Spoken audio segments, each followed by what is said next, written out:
One thing that's very important for me is that the journal be a place where you abandon any sense of judgment. It can be sentence fragments, it can be lists, it can be doodles. There's no right or wrong way to do it. I rarely go back and read my journals because I don't want to ignite that pilot light of self-consciousness. It's really a place where you come as you are.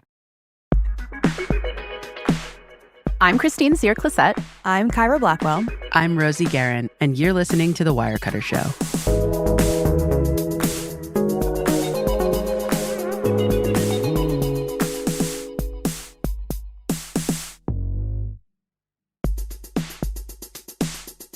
Hey, everybody, it's Rosie. It's almost the new year. We're counting down to 2026, and I usually find myself at the end of a year in a bit of a reflective mood, thinking back on what I accomplished, what I didn't manage to get done, habits I'd like to pick up in the next year, things I would like to leave behind. Earlier this year, we recorded a conversation with the author of the Book of Alchemy. Her name is Suleika Jaouad. It's a wonderful conversation full of inspirational stories and practical advice about how to nurture your own creativity and how journaling specifically can support you in doing that. We thought it would be a great episode to share with you again right now. We hope you enjoy it, and Happy New Year. Hi, guys. Hey there. So we're doing something a little different. Yeah, I mean, I worked here a long time, and we have a lot of coverage on the site that is really supportive of a creative practice, right? So we have reviews for musical instruments, for things that can help you become a better cook, art supplies. You obviously don't need to buy gear or new things to be creative. Anyone can be creative. Watch kids. They'll play around with sticks out in the mud, and they're very creative. But I do think that if you are approaching a creative practice and you really get into it, having the right tools it's the right tool for the right job, right? So I think there are some real benefits to having that. So whether you find joy in making elaborate meals or working on a novel, playing music, we're going to talk about strategy for unlocking creativity today. And our guest is Suleika Jaouad. She's an artist, she's a journalist, she's an author. She writes the Substack called The Isolation Journals, and her most recent book is called The Book of Alchemy, and it explores how journaling can help unlock your creative potential. This is going to be a really, really special conversation. Oh, yeah. And if you're a New York Times reader, you might recognize Suleika from the column she used to write. It was a little over a decade ago. It was called Life Interrupted, which basically documented her experience with cancer in her early 20s. She also wrote a New York Times bestseller about this experience called Between Two Kingdoms. We're going to take a quick break, and on the other side, the two of you are going to talk with Suleika about how journaling can unlock creativity. And then a little bit later, you're talking with Arriana Vasquez about some unexpected journaling tools. And I'll catch up with you at the end.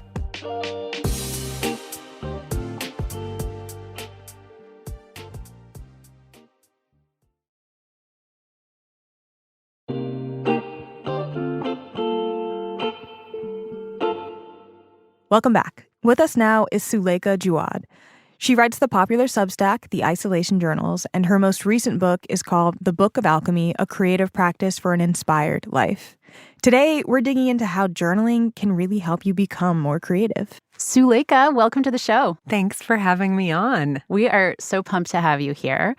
For listeners who aren't familiar with your story, can you tell us a little bit about how you started journaling as a daily practice? So I have been journaling from the time I was old enough to hold a pen. As the kid of two immigrants who showed up on the first day of kindergarten not speaking a word of English, I felt a palpable sense of being a misfit. What was so appealing about the journal as a kid is that it was a space where I could fully show up as I was. It wasn't beautiful writing. It wasn't even grammatical writing.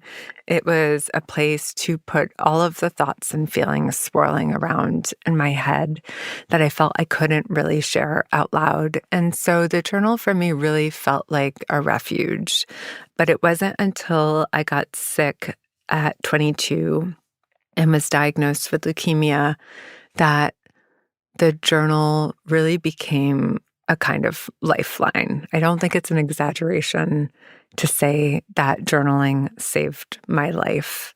It was a container where I could write through whatever was happening and use it in whatever way I wanted, as a kind of reporter's notebook on some days where I'd record overheard gossip between the nurses, a place where I could vent, a place where I could talk about the things that I couldn't say out loud, my fears around my illness and my prognosis, emotions that felt somehow unsavory, like envy in watching, my friends on Instagram traveling and starting their jobs and going to parties and all the other big and small milestones of young adulthood at a time where I felt profoundly stuck.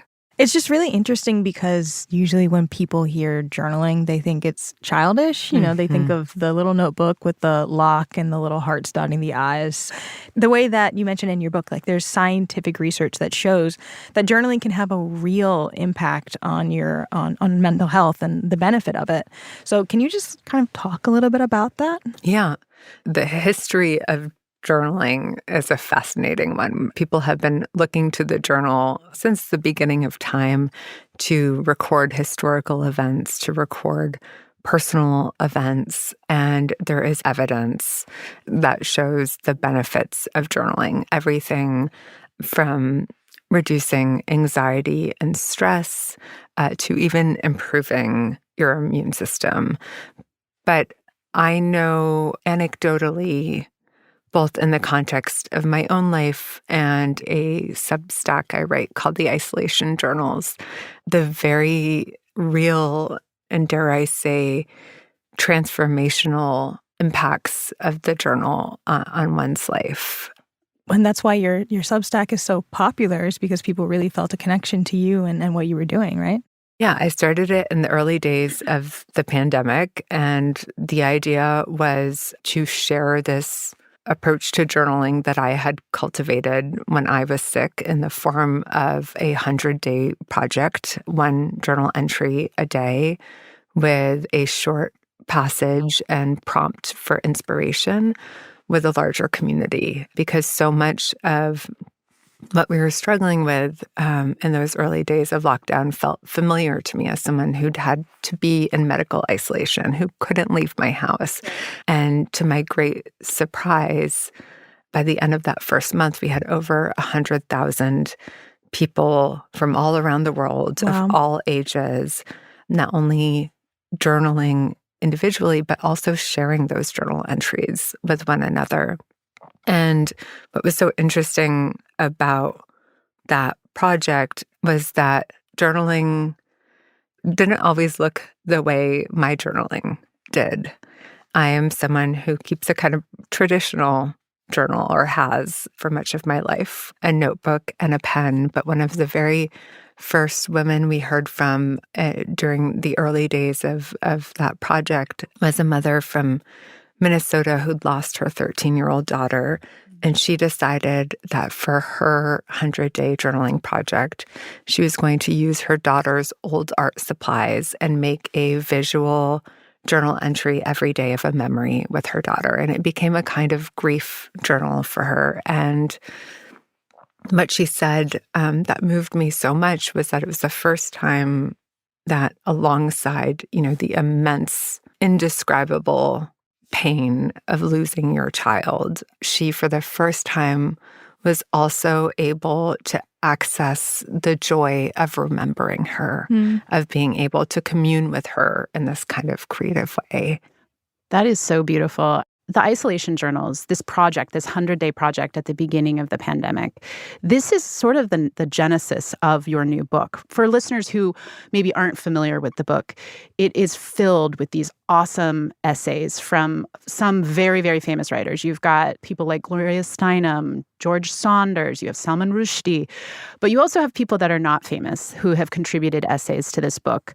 And then there are also writing prompts. So can you tell us a little bit about how the book developed from that project? Despite being a person who is primed to enjoy journaling, I think like a lot of people who've attempted to journal, there are moments where I either fall off because I'm tired of repeating the same old things and I feel like I'm stuck in my life and therefore I get stuck in my journal entries, or other times where I don't journal and it's usually when I need to journal most, and that's because there's something that feels too tender to look at. It's a little too hot to touch. And so I've tried every kind of journaling over the years. But what I arrived at with the isolation journals was this notion of being prompted. And I am not someone who typically, if someone had instructed me to write to a prompt, thought I would have enjoyed that. It would have probably felt like homework to me and a little too directive. But the experience of reading a short essay, of reading a prompt, has a kind of kaleidoscopic effect of sort of twisting the chamber and the light falls differently. And sometimes I love the prompt and it immediately sparks an idea. Sometimes I hate the prompt and that's interesting in and of itself. And I write about that. Sometimes I ignore the prompt altogether, but there's one sentence I read in the essay that moves me. And so the Isolation Journals has continued. It's now a weekly newsletter. But in the course of running the Isolation Journals, I've gotten the privilege of gathering these incredible essays and prompts from the most creative people I know. And when I say creative, I say that very broadly because, yes, there are the George Saunders, et cetera, of the world, but many of the contributors in this book are not people who you would typically think of as creative. Our youngest contributor was 6 years old at the time, two-time brain cancer survivor named Lou Sullivan. We have a man who writes an essay and prompt who's days away from execution in solitary confinement in Texas. We have a beautiful prompt from a young mother who is about to become widowed, whose husband is sick and is anticipating a new beginning. It's such a wide range of people who, to me, embody that spirit of creative alchemy.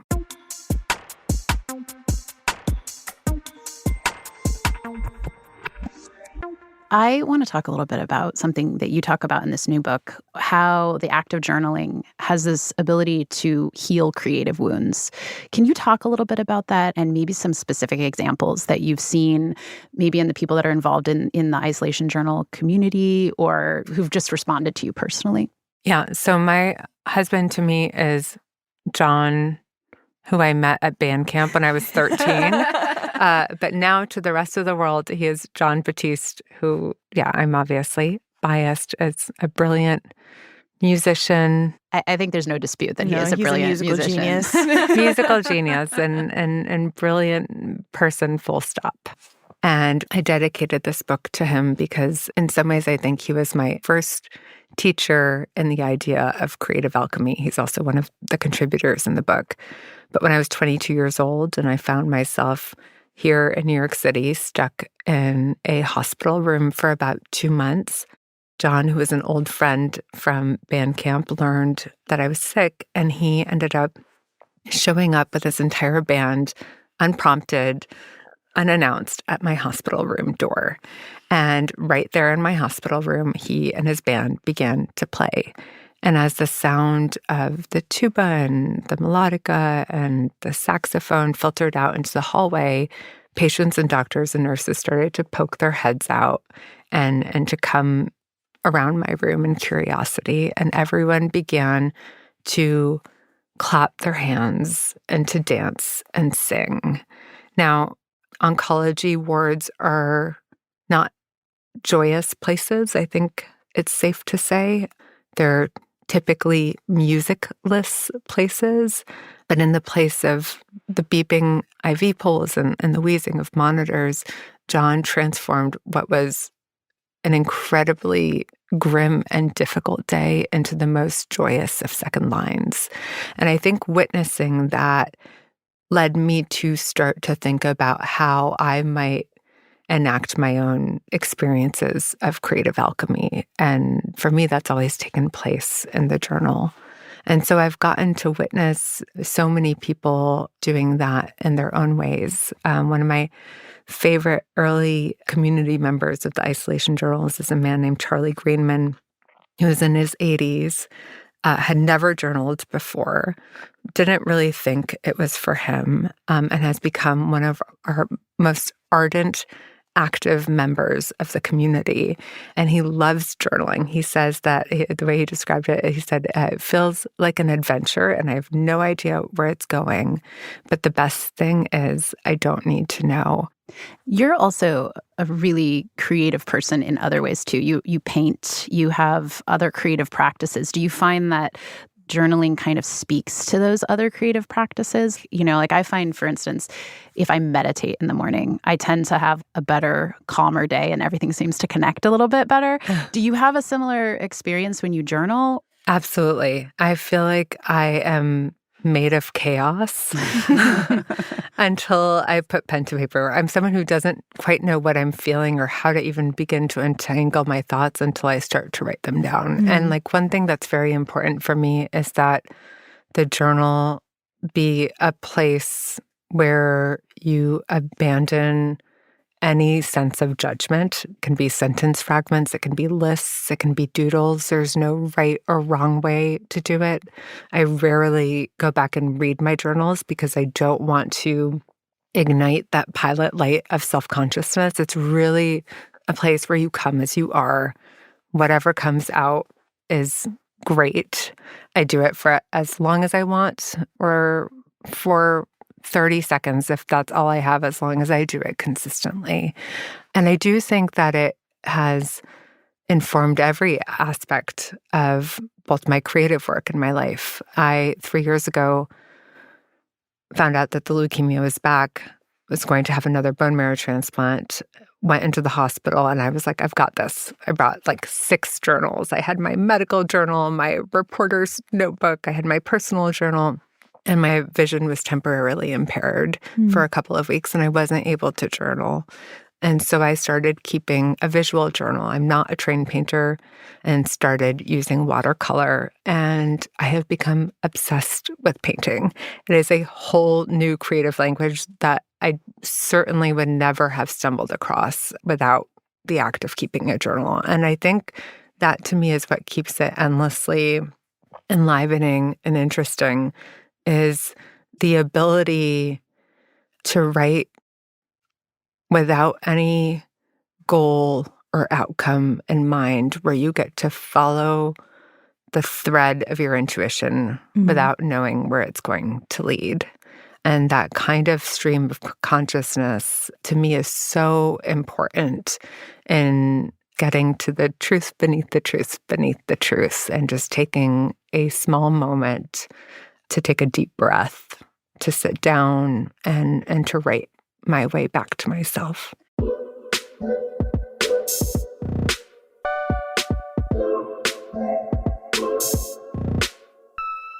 I feel like a lot of people will read your book or hear your story, listen to this podcast, and feel inspired. And then there's so much freedom that you can do whatever you want, and that's awesome. But sometimes it could also be a little bit daunting, just the idea of you could do anything you want, but like, where do you start and how do you keep going? Do you have any advice to help people who want to start this continue doing it consistently? Yeah. I mean, I think that's one of the hardest things, because lots of people buy a journal, fill out the first couple of pages, leave the rest blank. Guilty as charged. Then buy another journal because that one's ruined. It's the aesthetic. And it contains the evidence of your failure to commit. So for me, what's always helped is some kind of accountability. I love the 100-day container, and the book is designed as a kind of 100-day project with 100 essays and prompts. But maybe start with 10, maybe start with 30, and something to prompt you, because I don't know about you, but the blank page immediately summons all of the questions, certainly the big question of what is it that I possibly have to say. And so just having a little directive that might push your train of thought in a unexpected or new direction, I find to be useful. And whatever comes up is great. If it's your grocery list, wonderful. If it is a petty grievance, fabulous. You're no longer carrying that around in your body. You've externalized it onto the page. Yeah. Yeah. We're going to take a quick break, and when we're back, we're going to talk brass tacks of journaling. Suleika, we're going to talk about your favorite tools for journaling, and then after that, we're going to bring on one of our colleagues, Arriana Vasquez, to talk about some unexpected digital tools that we've reviewed and recommended. We'll be right back.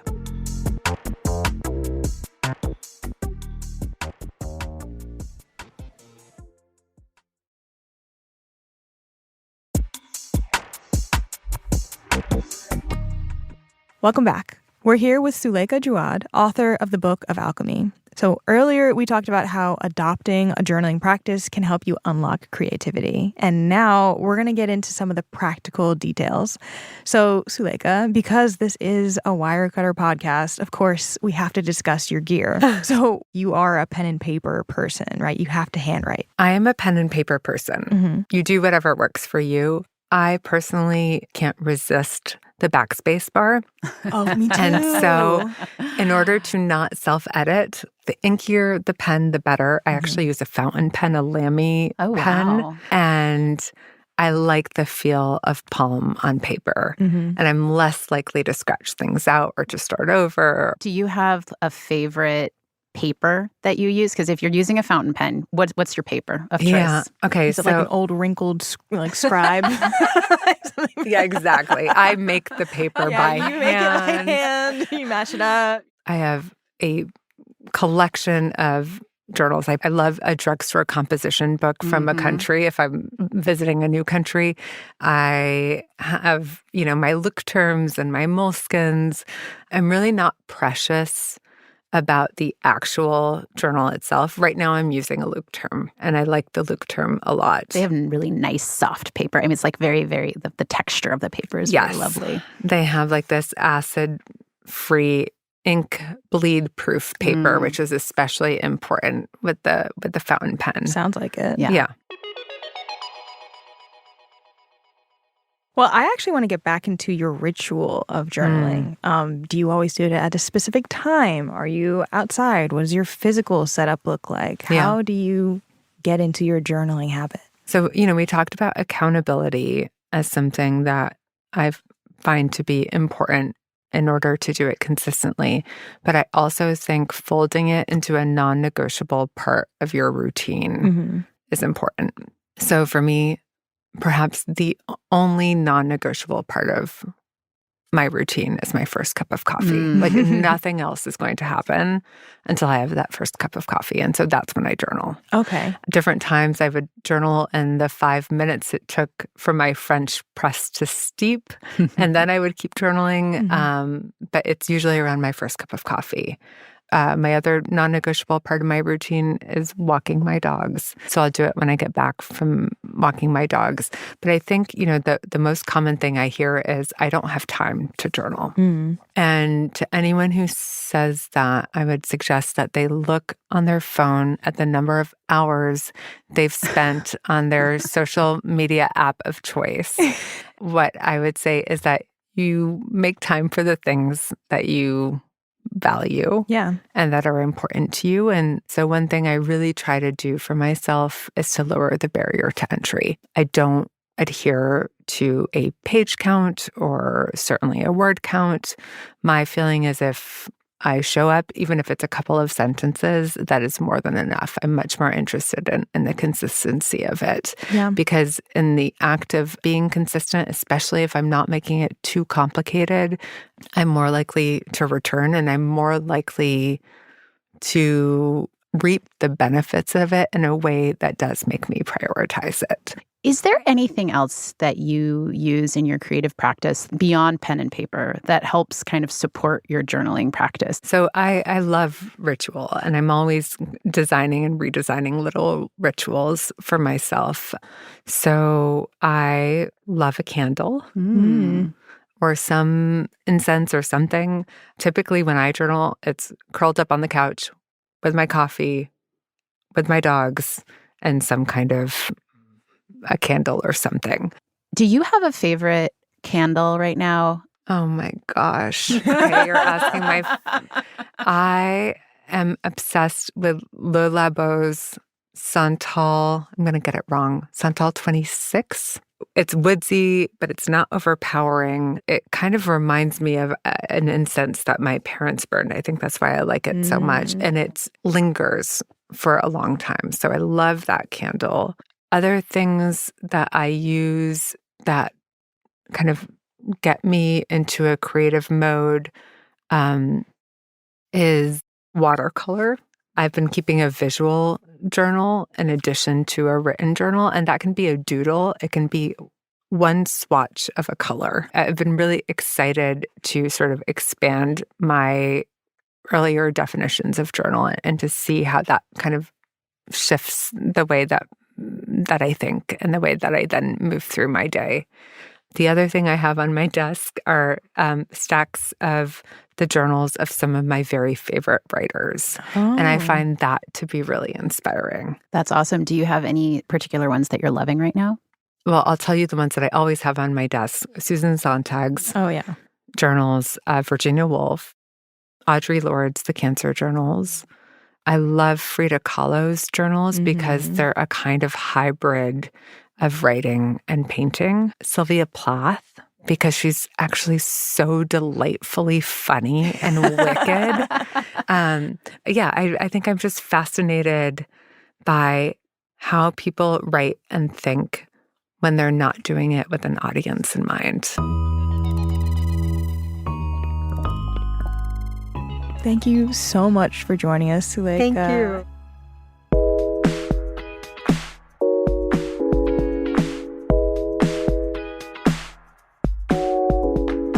So now Arriana Vasquez is in the studio with us, and she is Wirecutter's home office writer, and she's here to chat about journaling tools that Wirecutter recommends. Arriana has tried a lot of these different tools, so we're really excited to chat with her. Arriana, welcome. Hey, thank you. This is exciting. We actually just talked with Suleika about journaling with a paper and pen, but Wirecutter also recommends some digital tools, right, for journaling, specifically like digital notebooks. What even is this? Imagine your favorite e-reader like a Kindle or a Kobo. That's the size of a sheet of paper. You can write on them. You can draw notes. You can do sketching. It's a different feeling than writing on a glass like a tablet. There's a little bit more friction with the pen on the surface. It's not an LED screen. It is an e-ink screen. So you get that feeling more of like a pencil or a pen on paper. And is this device storing your entries in the cloud? Are you able to access them from other devices? Yeah, all of our picks have like a folder structure inside where you can organize all your notes into different things. You can have a journal and a to-do list and various things. And then sometimes with the subscription, sometimes buying the device, depending on the model you get, you can have all of that stuff uploaded to a drive, a cloud, your Google Drive, or their personal online servers, whatever you need. Okay, great. So, Arriana, why choose an e-ink type of notebook over traditional pen and paper? Why do you like to journal on e-ink? You've got one very slender, lightweight device that has folders for your journaling, your to-dos, your big projects and plans.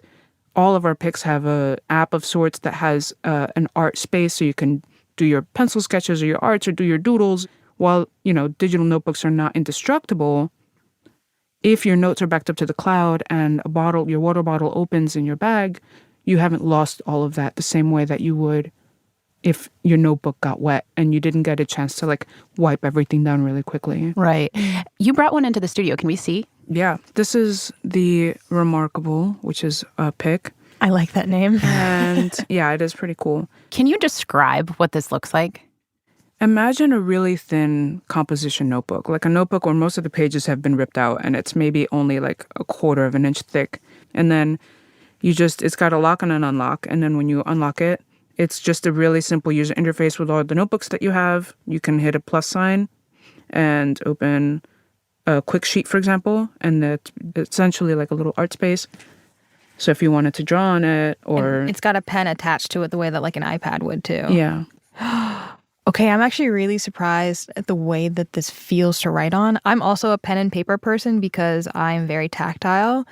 This does feel like it's kind of like writing on a whiteboard with a marker. Right. I'm shocked. Let me try it. This does a pretty good job. It's a I like really the way good it feels. job. Let's say I was working on a novel. Yeah. I was at the beach writing my novel. I could write it all in hand, and then I wouldn't have to go back and type it up. It would just like go to the magical place. I mean, that would... I've tried it a few times, and it's pretty good. Like, my handwriting can put any doctor's handwriting to shame. It's real chicken scratch. But it was able to get most of my barely passable letters into like actual words that I could read, which is nice because my handwriting is so bad. When I'm journaling, especially if I'm moving fast and like in a flow and getting things out, it gets really bad. Yep. And then I go back 3 days later and I'm like, I can't tell what the heck I wrote. Right. So it's a very handy tool. Can you tell us what our picks are? Yeah, so the primary pick is by Supernote. It's the Nomad. And it's smaller, more portable. It's a little bit different writing experience than this is in that you kind of have to press through like old tablets. But it's fantastic. And if you're someone who really likes a premium pen, the pens that you can get from Supernote are like weighty and they feel like a premium pen. This is another one of our picks. This is the Remarkable 2. And then the other pick we have is by a different brand. It's for people who don't want to necessarily use the Amazon Kindle app. It's by Kobo. And it's a similar to this one that we have here, the Remarkable. It also gives you the opportunity to use other third-party stuff if that's what you prefer, if you don't want to use Kindle. Okay, great. And what is the ballpark price of these notepads? As far as prices go, this unit here, the Remarkable 2, is $400, and they range in price from $300 to $400, and they go up from there if you want more features like color, for example. So the prices are still kind of high, definitely way more than a notebook and a pen would be, but you're going to have this for a lot longer. Thank you, Ari. Thanks for coming. That was so great. is I'm cool. very intrigued by these. I'm back. Hello. Hey, I want to hear how it went. It was great. What did you all learn about It was creativity? so good. Oh, Suleika. it was so good. Well, I was just really into this conversation with Suleika. I loved so much of her advice, and I am going to take something that she talked about in this episode. If you're trying to establish a habit, rolling it into a non-negotiable sort of event that you do in your day anyways. So for her, it was having a cup of coffee. That's when she journals. I feel like that's a really good time for me to pair some writing as well. And then it was also great to talk with Arriana. I'm really into these digital notepads. I think I want one. Yeah. They're kind of expensive. I'd be interested if they cut the price in half. Yeah, is this something I should wait for a sale? Maybe. big They're one. $300 to $400, so they're not cheap. But I really like that you could also use some of them as an e-reader. So Yeah. I could find that. That's really cool. Yeah, I could find that as a way It's to like justify it. a tool for the future. It's really so futuristic. It's pretty awesome. Yeah, That's it's very awesome. What about you? How is the conversation for you? Oh, I feel inspired. I really liked Suleika's encouragement to not set a solid goal for yourself. Just kind of go with it, whatever makes it easiest for you, so that it's a very low barrier of entry. So you just like roll journaling into your daily routine. And I think I'm also going to get a fountain pen. Oh, yeah. A fountain pen? Yeah, she Yes. literally writes with a fountain Like pen. Like Shakespeare did? Yes, exactly. I mean, I think he had a quill. No? That's the Forgive me. old age fountain pen, isn't it? But yeah, I also like writing on pen and paper, and I really like a super inky pen. So I'm going to try it. That's awesome. I love that. Mm-hmm. If you want to find out more about Suleika, her book is called The Book of Alchemy. We'll link it here in the show notes, and you can also check out Ariana's recommendations for digital notebooks. That's it for us for this week. Talk to you soon. Bye. The Wirecutter Show is executive produced by me, Rosie Guerin, and produced by Abigail Keel. Engineering support from Maddie Mazziello and Nick Pittman. Today's episode was mixed by Catherine Anderson. Original music by Dan Powell, Marian Lozano, Alicia Etup, Rowan Nemisto, Catherine Anderson, and Diane Wong. Cliff Levy is Wirecutter's deputy publisher and general manager. Ben Fruman is Wirecutter's editor-in-chief. I'm Kyra Blackwell. I'm Christine Cyr-Classette. And I'm Rosie Guerin. Thank you for listening.